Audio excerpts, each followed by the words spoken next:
Now, good morning everyone. This is Neeraj, your physics teacher, and today my topic is combination of lengths. Combination of lengths. इससे पहले भी आपको combination of lens बताया गया था, लेकिन उसमें जो केस लिया था वो था if both lenses are convex in nature, both lenses are convex, ठीक है। लेकिन इसके अंदर जो आप टाइप सेकंड में जो पढ़ेंगे, if one is convex lens and other one is concave in nature, other is concave in nature, ठीक है। कल क्या फॉर्मूला ड्राइव किया था आपने? Capital F is equal to F1 F2 upon F1 plus F, यही फॉर्मूला था। दो लेंस ले लिए थे आपने, कन्वेक्स लेंस सपोज L1, उसकी फोकल लेंथ F1। कनकेव के लिए क्या लेंगे आप? कनकेव लेंस के लिए क्या लेंगे? फोकल लेंथ F2, और इसको कनकेव लेंस को आप ले लीजिए L2। कन्वेक्स लेंस के लिए फोकल लेंथ कैसे होगी? पॉजिटिव, और कनकेव लेंस के लिए कैसी होगी? नेगेटिव। पुट करिए, कल के जो टॉपिक में आपने पुट किया था वो सिर्फ इसको नेगेटिव कर दिया था, ऊपर रह गया, ठीक है। करिए, F is equal to F1 minus F2, ठीक है, upon F1 minus F2। Simplify क्या हो जाएगा? माइनस F1 F2 डिनोमिनेटर में, F1 माइनस F2। इसके बाद इसी चीज को कैसे लिखेंगे आप? F1 F2 upon F2 minus F1। यहां से आप केस बनेंगे, ठीक है। जो कल केस पढ़े थे आपने, सिर्फ एक केस को छोड़कर बाकी केस डिफरेंट होंगे। Case first, if F1 is equal to F2, अगर F1 F2 के इक्वल हुआ तो क्या होगा? फोकल लेंथ कितनी हो जाएगी कॉम्बिनेशन की? F क्या है? कॉम्बिनेशन फोकल लेंथ क्या हो जाएगी? इनफाइनाइट। क्या हो जाएगी? इनफाइनाइट। तो जो ये दो लेंस आप कंबाइन करोगे, कन्वेक्स और कनकेव, इनका अगर कॉम्बिनेशन करोगे तो ये किसकी तरह काम करेगा? ग्लास स्लैब की तरह, ग्लास स्लैब की तरह, ठीक है। ये केस फर्स्ट हो गया। कल भी यही था, बिकॉज डिनोमिनेटर में डिफरेंस ही था। But in case two, case second क्या होगा? If F1 is greater than F2। अब पढ़िए इसको, F1 अगर F2 से ज्यादा हुआ तो कैपिटल F कैसा आएगा? कॉम्बिनेशन फोकल लेंथ कैसी आएगी? नेगेटिव, ठीक है। और अगर देखा जाए F1 ज्यादा का मतलब क्या है? इफ फोकल लेंथ ऑफ किसकी? Focal length of convex is greater then focal length of concave lens, then combination कैसा होगा? Yes, answer will be concave in nature, ठीक है। इसी तरह से आप थर्ड केस थर्ड यहां पर लिख देते हैं। Case third, if F2 is greater then F1, means क्या मतलब होगा इसका? If focal length of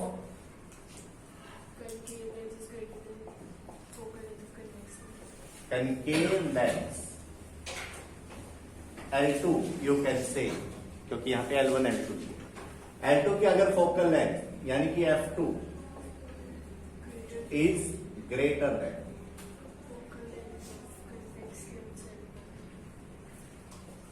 focal length of convex lens L1 means F1. Then the combination will act as or behave as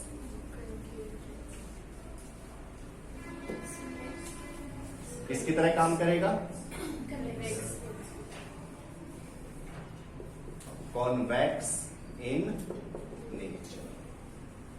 ठीक है, ओके. तो इस तरह से आपको कॉम्बिनेशन ऑफ लेंस का ध्यान रखना है. या तो कनकेव कन्वेक्स मिलेगा, या दोनों कन्वेक्स मिलेंगे, या दोनों कनकेव भी हो सकते हैं. दोनों कनकेव हुए तो कनकेव नेचर ही रहेगा, दोनों कन्वेक्स हुए तो कन्वेक्स नेचर ही रहना. ठीक है, ओके. कर दे रहा.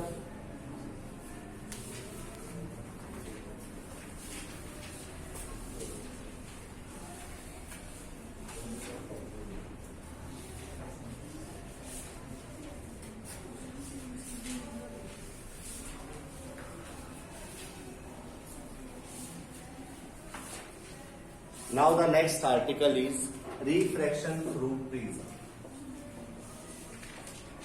Refraction through prism. Prism के थ्रू रिफ्रैक्शन. सबसे पहले डायग्राम बनाना पड़ेगा, क्योंकि सभी वैल्यूज हमें डायग्राम से लेनी पड़ती है इसमें.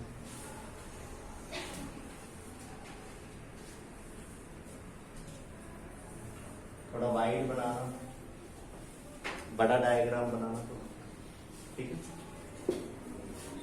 This is angle A B C, इस तरह से लिख लीजिए. इसको बोलेंगे आप एंगल ऑफ प्रिज्म.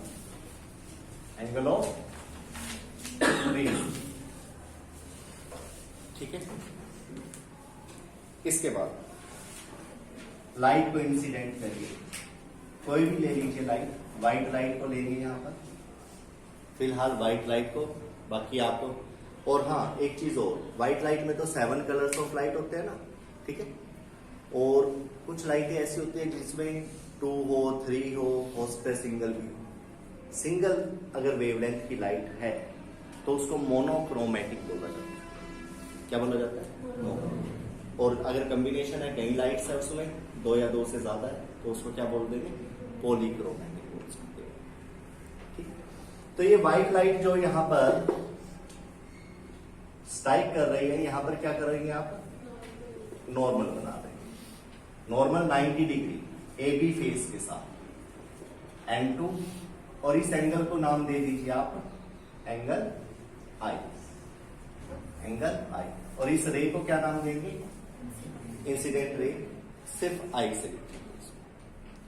उसके बाद ये जो लाइट है, स्टेज जानी बजाय क्या होगी? रिफ्रैक्टिव इंडेक्स डिफरेंट होने की वजह से, ये रेयर मीडियम होगा, ये डेंसर मीडियम होगा, और ये फिर दोबारा से रेयर मीडियम. ये लाइट क्या करेगी? नॉर्मल की तरफ डिफ्लेक्ट कर देगी.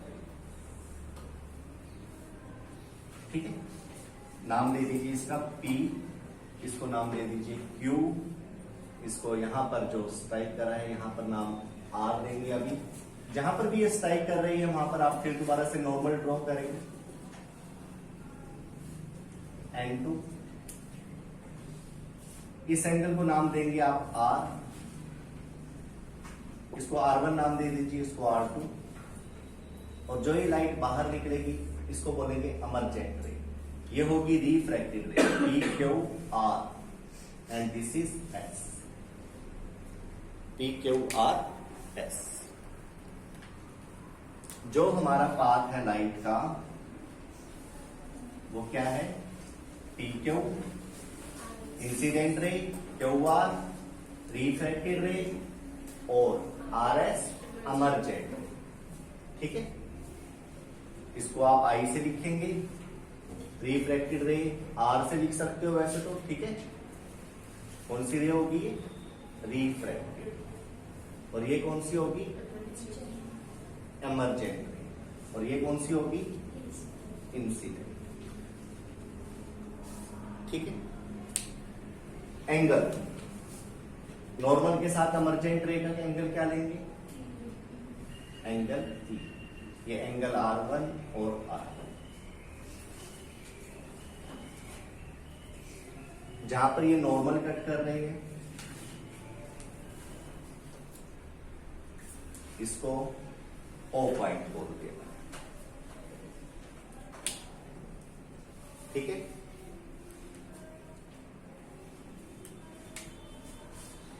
इसके बाद ये इंसिडेंट रे दिख रही है आपको, इसको मैंने आगे एक्सटेंड कर दिया, इमर्जेंट रे को पीछे ही। इनके बीच का जो एंगल होगा इसको क्या बोलेंगे? डेल्टा। T पॉइंट दे रहे हैं, इसको क्या दे रहे हैं? पॉइंट T, और इसको बोलते हैं delta, deviation, angle of deviation. किस किस के बीच में है ये? इंसिडेंट रे और इमर्जेंट रे। ठीक है बेटा, ये सारे के सारे आ गए आपको समझ में। चलो रिफ्रैक्टेड रे को थोड़ी देर के लिए आराम कर दो, यहां पर खत्म कर देते हैं, क्योंकि मेरे को यहां पर एंगल बनाने हैं, एंगल लेने हैं यहां पर। अगर ये एंगल R1 है, ये I है, वर्टिकल अपोजिट ये भी क्या होगा? I।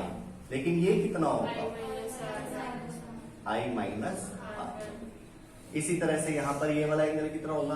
This is E, this is R2, E minus R। ठीक है, चलो अब एक ट्रायंगल लीजिए आप इसमें, QRO। अब हमारा डेरिवेशन स्टार्ट हो जाएगा। In triangle QOR, QOR triangle दिख रही है आपको? इन तीनों एंगल का जो सम होगा वो क्या होगा? Angle O plus angle R1 plus angle R2, 180 degree. Mathematics से कह सकते हो आप, ट्रायंगल में जो एंगल का सम होता है वो क्या होता है? 180। उसके बाद ये क्या है? क्वाड्रिलेटरल। कौन सी? क्वाड्रिलेटरल। कौन सी क्वाड्रिलेटरल? QTRO, QTRO। ठीक है, QTRO में जो सम ऑफ अपोजिट एंगल होता है, चारों एंगल्स का तो 360 होता है ना, इनका सम क्या होगा?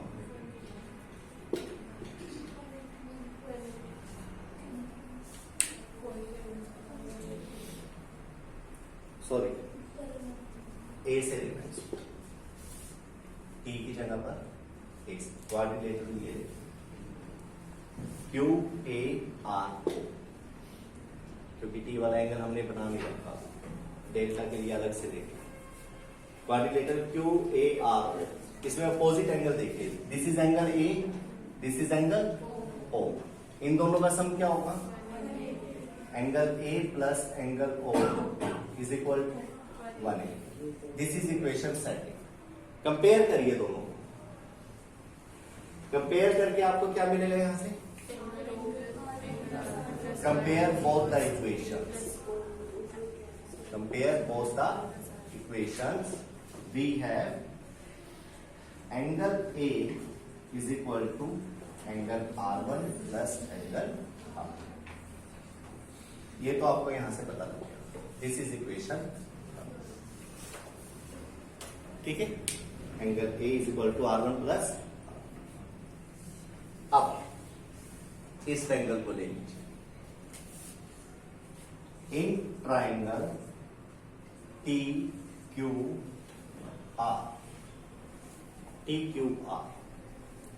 जो डेल्टा होगा वो किसके इक्वल होगा? यस, कौन सी प्रॉपर्टी लगी है यहां पर?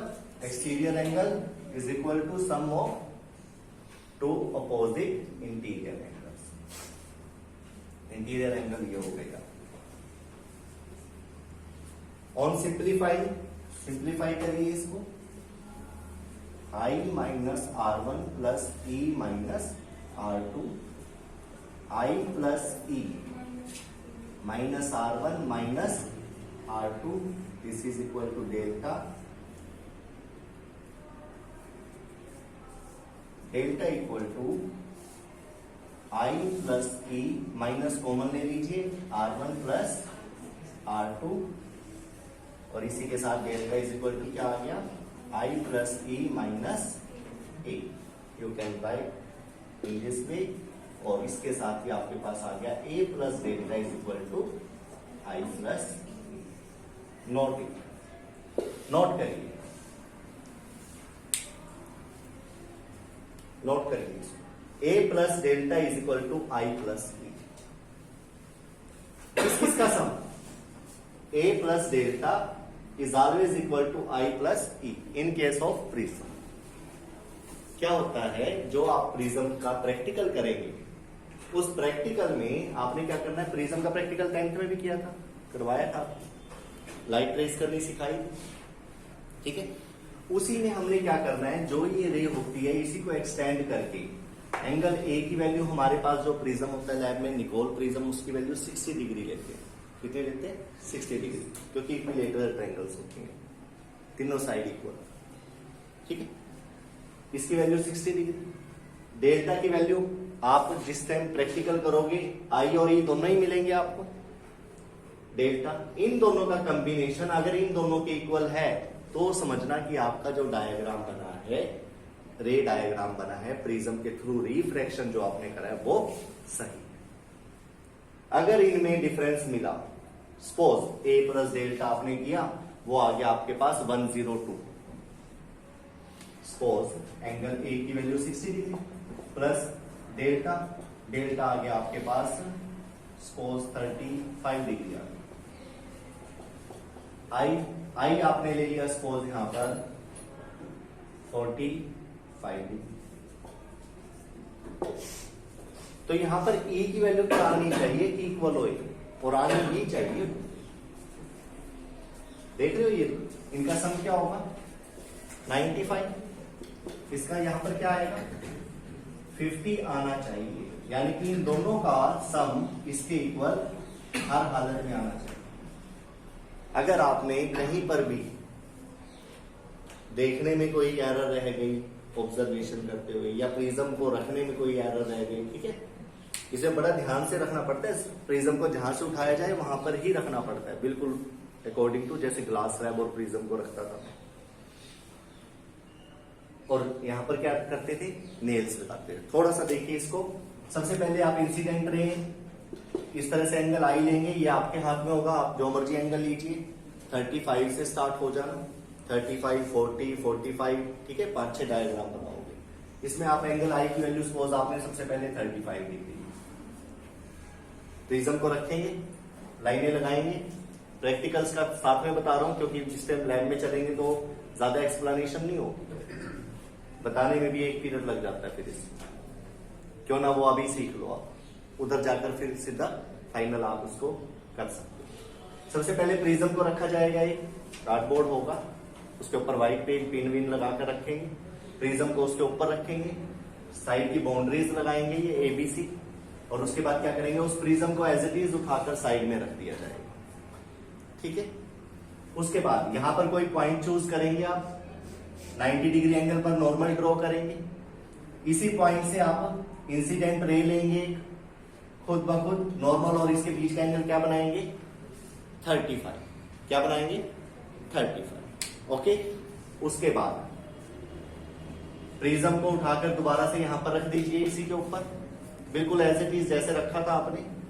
यहां पर क्या करेंगे, आप पिन लगा देंगे, पिन 1, पिन 2, 2 पिन लगाएंगे इस तरह से, यहां पर लगा दोगे। बीच में गैप होगा कम से कम 1.5 सेंटीमीटर का, पास नहीं लेना, नहीं तो फिर जज करने में, ऑब्जर्व करने में दिक्कत आएगी, ठीक है। सही लाइन का कैसे पता लगता है, जब एक बंदे के पीछे दूसरा जो बंदा है ज्यादा गैप में हो, बिल्कुल ही थोड़ा सा पास में हो तो पता नहीं लगता लाइन में खड़े भी है ना, ओके। थोड़ा गैप होना चाहिए, तो एक गैप लेंगे, एक नीडल की दूसरी नीडल से ऑल पिन लगाएंगे ना यहाँ पर, all pin. After that prism आपका यहाँ पर रखा होगा, ये 2 पिन लगा रखी होंगी। उसके बाद आपने क्या करना, यहां से यहां से आप देखो इन दोनों को लाइन और थर्ड पिन को हाथ में रखेंगे और दूसरी साइड प्रिज्म के दूसरी साइड से आप उसको क्या करेंगे, इनको लाइन में लगाएंगे। ये जो इंसिडेंट रे आपकी चल रही है ऐसे, यही रे आपको यहां पर ऐसे दिखाई देगी। ये इमरजेंट रे आपको भले ही यहां पे ऐसे दिख रही हो, जब आप यहां से देखोगे आपको यहां वाली चीज दिखाई दे रही हो, क्योंकि लाइट ऐसे जा रही है। ये लाइट जहां जहां जा रही है बस वही चीज आपको दिखेगी। ठीक है, तो जिस वक्त आप यहां से देखने के बाद यहां से जब देखना शुरू करोगे और थर्ड पिन आपके हाथ में होगी, वो इस लाइन पे कहीं पर लगेगी ऑटोमेटिक। यहां पर कोई लाइन नहीं लगाई आपने, कोई नॉर्मल नहीं लगाएंगे आप इस पाथ पर, तो आकर सिर्फ आपने क्या करना है, नीडल थर्ड को फिट कर देना। ओके, उसके बाद फोर्थ नीडल को हाथ में रखेंगे, फिर दोबारा से वही प्रोसेस। अभी 1 2 3 ये तीनों क्या होंगे, एक लाइन में दिखाई देंगी आपको। फोर्थ वाली को फिर लेंगे, फोर्थ वाली को लगाएंगे, वो भी कहीं पर यहां पर आकर आपकी फिट हो जाएगी। कि अब ये चारों लाइन में, हालांकि ये यहां पर लगी है लेकिन आपको ये बिल्कुल ऐसे लाइन में दिखेंगी यहां पर थर्ड और फोर्थ वर्चुअली, कि मैं तो सामने देख रहा हूं। जब आप ये प्रोसेस करके ऊपर से देखोगे उसको, तो आपको ये थर्ड और फोर्थ पिन इस एरिया में नजर आएगा। उसके बाद नेक्स्ट काम, आपने इन पिन को हटाकर सर्कल कर देना है, यहां पर टिक लगा देना ताकि आपको वो दिख सके आराम से, इजी। फिर आपने इन दोनों पॉइंट्स को एक लाइन से, स्केल की हेल्प से, पॉइंटर की हेल्प से ज्वाइन कर देना और प्रिज्म तक लेकर आना। जहां पर भी ये प्रिज्म पर कट करेगी वहां पर अपनी तरफ से नॉर्मल ड्रॉ करेंगे और नॉर्मल और इसके बीच का एंगल नोट करेंगे। ठीक है, ये एंगल मिल जाएगा। फिर ये वाला आपने खुद लिया था एंगल ए की वैल्यू 60 डिग्री पहले से। उसके बाद इस लाइन को और थोड़ा पीछे बढ़ाएंगे, इस लाइन को और थोड़ा आगे बढ़ाएंगे, फिर इनका एंगल नोट करेंगे, ये एंगल भी मिल जाएगा। और उसके बाद वेरीफाई करेंगे आप इस फॉर्मूले से। अगर ये कॉम्बिनेशन सेम है, a plus delta is equal to i plus e आता है, तो इसका मतलब आपने सही किया। अगर डिफरेंस आ गया, भले ही 2-3 डिग्री का आ गया, तो समझ लेना कि आपने कहीं पे गड़बड़ की। ओके, फिर दोबारा करना पड़ेगा। और यही प्रोसेस 35 के बाद किसके लिए करेंगे, 40, फिर 45, फिर 50, उसके बाद 55, 55 का गैप करते हुए चलेंगे और फिर 60।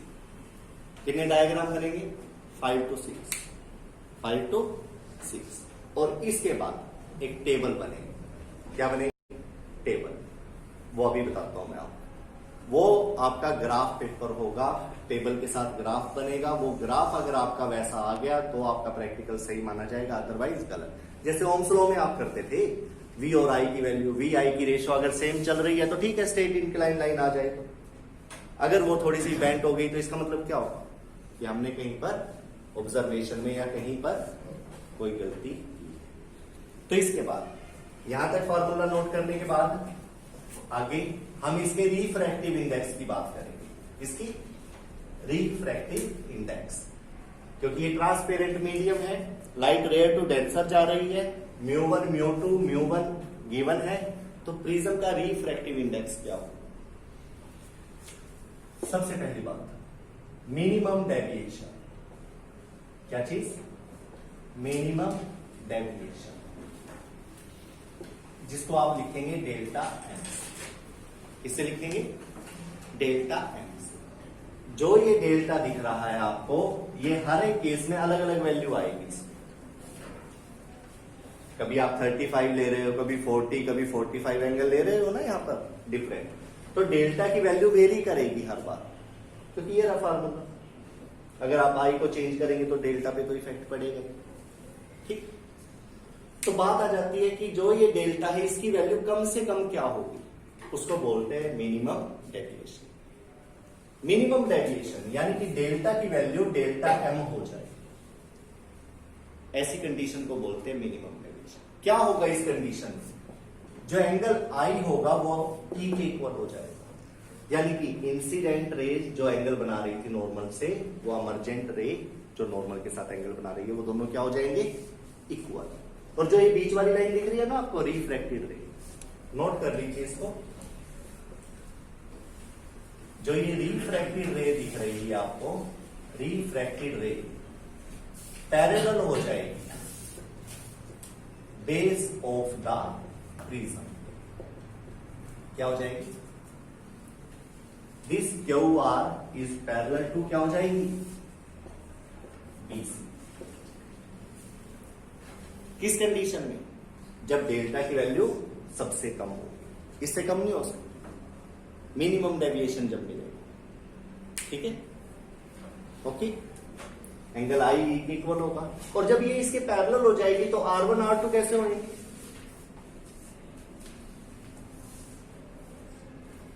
ये देख, R1 और R2 में से बड़ा कौन है इस पर?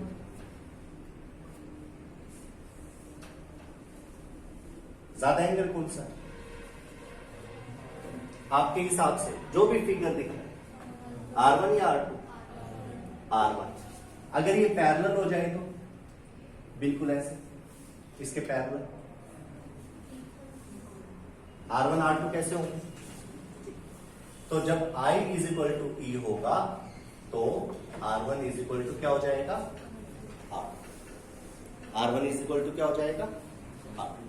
और डेल्टा की वैल्यू क्या हो जाएगी?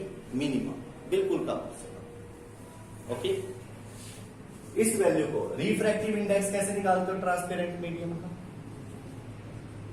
साइन आई अपॉन साइन, यही था ना ग्लास का रिफ्रैक्टिव इंडेक्स, रे टू डेंसर जाती है जब लाइट, ऐसे निकालते हो। अब क्या करो? आई और आर की वैल्यू निकालो, आई और आर आ जाएगी इस डायग्राम, इस फार्मूले यहां पर निकाल देंगे। You know very well A plus delta is equal to क्या होता है? I plus E. Minimum deviation की कंडीशन में क्या होगा? डेल्टा क्या बन जाएगा? Delta L. आई और ई इक्वल हो जाएंगी, ई को भी क्या कर दूं? आई को ई क्यों नहीं बनाया? बिकॉज मेरे को आई और आर की वैल्यू चाहिए, तो आई के ऊपर वर्क कर। तो इस कंडीशन में आई की वैल्यू क्या हो जाएगी? 2i इज इक्वल टू क्या आ जाएगा? a प्लस डेल्टा एम, और एंगल आई क्या आ जाएगा आपके पास? a plus delta M by 2। ठीक है, a plus delta M by 2। इसी तरह से एक रिलेशन ये भी था आपके पास, a is equal to R1 plus R2। Yes और no? a is equal to क्या आया था? कंपेयर करा था ना फर्स्ट और सेकंड इक्वेशन को, you can see in your notebook. a is equal to R1 plus R2 लिया था हमने रिलेशन। R1 और R2 क्या होंगे इस कंडीशन में? इक्वल। इक्वल होंगे तो हमें R1 R2 लेने की जरूरत ही नहीं है। क्या कह सकते हैं इसको? रिफ्रैक्शन क्या है? आर ही हुआ ना, हमने 1 2 खत्म ही कर दिया। आई और ई में कोई डिफरेंस ही नहीं रहा, R1 R2 में कोई डिफरेंस नहीं रहा, सिर्फ अब एक ही चीज रह गई है, आई और आर। आई और आर, तो यहां पर क्या करेंगे? R plus r is equal to a, 2r is equal to a, and r is equal to a by 2। This is your value of r। Now put this value of i and r in this relation. Snell's law से है ना ये, तो mu is equal to sine, what is the value of i? a plus delta m by 2 upon what is the value of r? Sine a by 2। This is the formula for calculating the refractive index of prism. इसमें गलती क्या करते हैं बच्चे? कोई पूछ ले कभी क्वेश्चन, मतलब इसका फार्मूला पूछ लेता है, कभी क्वेश्चन आ जाता है पेपर में, तो गलती क्या करते हैं? वो गलती ये करते हैं, ए प्लस डेल्टा एम बाई 2 की जगह पर क्या करते हैं, डेल्टा एम बाई 2 लगा देते हैं। कई जने क्या करते हैं, साइन ए प्लस डेल्टा एम लिख के पूरे के अपॉन में 2 लगा देते हैं।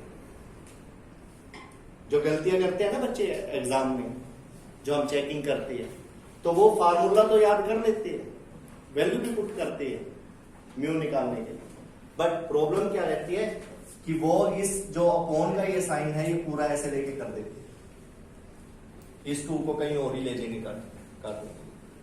तो ये ध्यान रखना कि a plus delta M by 2 angle को बोलता है, इसलिए मैं ये ब्रैकेट लगाकर बता रहा हूं कि आप इसको साइन के एंगल की तरह ट्रीट करो, ठीक है।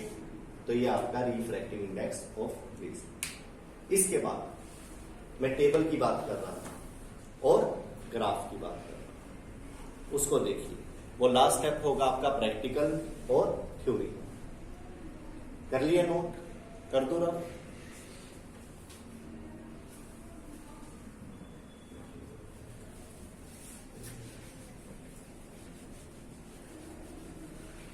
ग्राफ से कैसे बताएंगे आप उसको?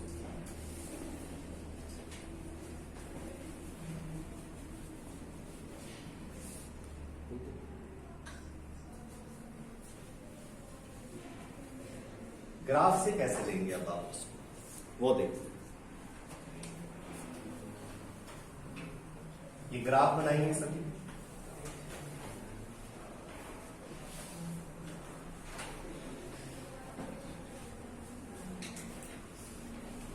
वर्टिकल एक्सिस पर डेल्टा और हॉरिजॉन्टल एक्सिस पर इंसिडेंट एंगल। इंसिडेंट एंगल आएगी, कभी आप इंसिडेंट दे लेते, एंगल लगा लो साइड में। डेरिवेशन में भी एंगल लगा कर ही करो, डेल्टा और आई, ठीक है।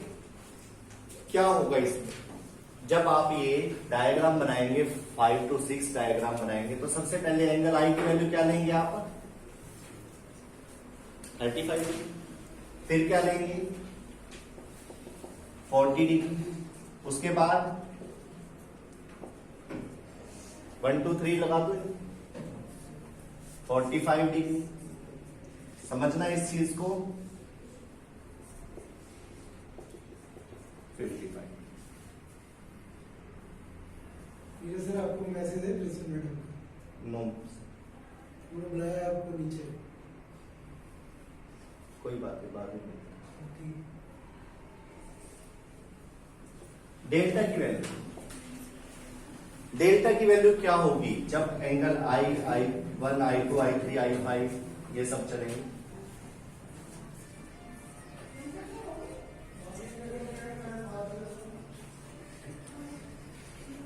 These values are angle of deviation। क्या होगा प्रैक्टिकल पर्पस में, एंगल आई की वैल्यू क्या ली आपने, 35 ली, क्या लिए 35। क्या होगा जिस वक्त आप 35 डिग्री एंगल ऑफ इंसिडेंस की वैल्यू लेंगे, तो एंगल ऑफ डेविएशन की वैल्यू काफी ज्यादा मिलेगी आपको, ध्यान रखना है। पहली बात तो 10, 20, 30, 40,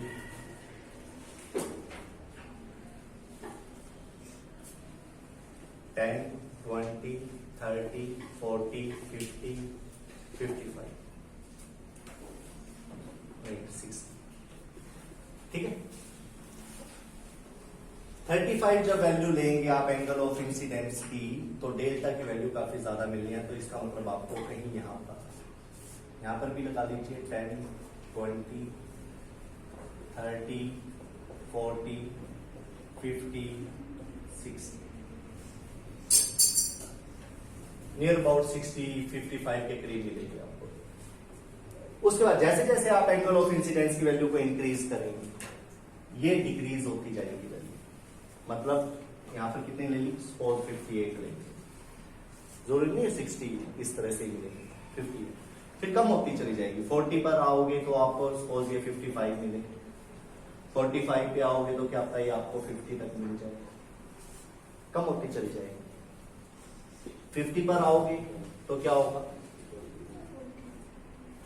और कम ले लो, 46 ले लिया। 55 पर आओगे तो क्या होगा? बस यहां पर ही ट्विस्ट है, घटती चली जाएंगी, लेकिन एक वैल्यू ऐसी मिलेगी कि आपको ये वैल्यू दोबारा से इंक्रीज होना स्टार्ट कर देगी, यानी कि आपका जो ग्राफ आएगा वो इस तरह से कम होती जा रही थी। फिर जो ये सबसे लोअर एंड होगा, देखो डेल्टा की वैल्यू आप दुनिया भर की निकालेंगे, लेकिन इसमें मिनिमम डेविएशन नहीं होगा, यानी कि डेल्टा एम नहीं होगा, लेकिन इन्हीं के बीच में कहीं पर डेल्टा एम होगा। ये देखिए डेल्टा एम कहां होगा, कम से कम वैल्यू कितनी है 46, फिर 52, क्या पता ये 46 और 52 के बीच में हो गई, कहीं भी हो सकता है। 46 डेल्टा आ गया, क्या पता इससे और नीचे चला जाए, कुछ भी हो सकता है। तो यहां से आपने क्या करना है, इस तरह से इंसिडेंट वैल्यू को देखना है कि कौन सी ऐसी इंसिडेंट एंगल की वैल्यू है जिस पर आपकी डेल्टा की वैल्यू क्या आई है, मिनिमम। क्या आई है, मिनिमम। इसको बोलेंगे मिनिमम डेविएशन, इस तरह से। तो ये ग्राफ आपको ध्यान रहेगा, इंसिडेंट के साथ डेल्टा कैसे चेंज होता है, वेरी करता है, वो पता लग जाएगा। Okay, thank you, have a nice day.